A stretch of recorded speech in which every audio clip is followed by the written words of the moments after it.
បាទសូមគោរពជំរាបសួរពុកម៉ែបងប្អូនទាំងអស់គ្នាជាទីស្រឡាញ់បាទថ្ងៃនេះខ្ញុំបាទម៉ាគីរីនឹងមាន content ថ្មីមួយសម្រាប់ឲ្យបងប្អូនទេសនាដឹងដល់ផ្លែភ្នែកដឹងដល់ផ្លែអារម្មណ៍ហើយ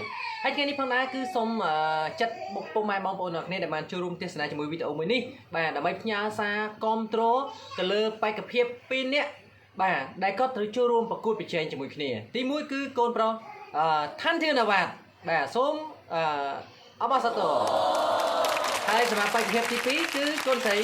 បាទថាន់ធឿនណាដេបូរ៉ាប៉ុន្តែឥឡូវនេះគាត់មិនទាន់បាននៅដល់កន្លែងទេបាទបើសិនជាបងប្អូនចូលចិត្តសូមទៀតដៃអបអរសាទរហើយនៅក្នុងឱកាសនេះផងដែរគឺយើងខ្ញុំនឹងឲ្យកូនប្រុសនិងកូនស្រីដេបូរ៉ាសូត្រខកពីម្នាក់5ខបាទ5ខបាទហើយនៅក្នុងនោះគាត់ថែមបទចម្រៀងមួយបទចម្រៀងអីក៏បានដែរឲ្យតែគាត់ច្រៀងបាទហើយបើបងប្អូនចូលចិត្តការសូត្រខពីរបស់កូនប្រុសណាវ៉ាដេបូរ៉ាបងប្អូនអាច comment A ឬក៏ B A សម្រាប់កូនប្រុសណាវ៉ា B សម្រាប់កូនស្រីដេបូរ៉ាឬក៏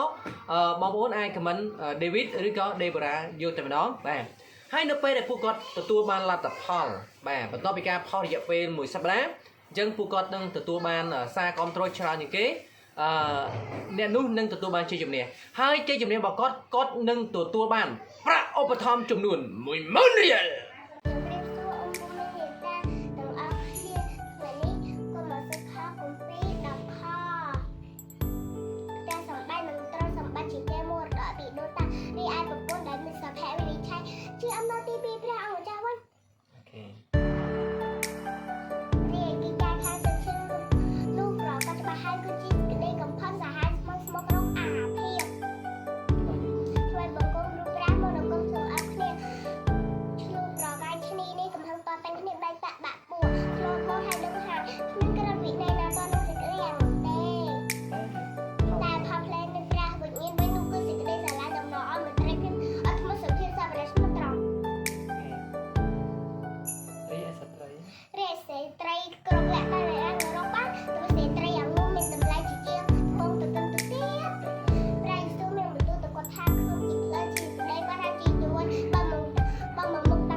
អ្នកនឹងខ្ញុំ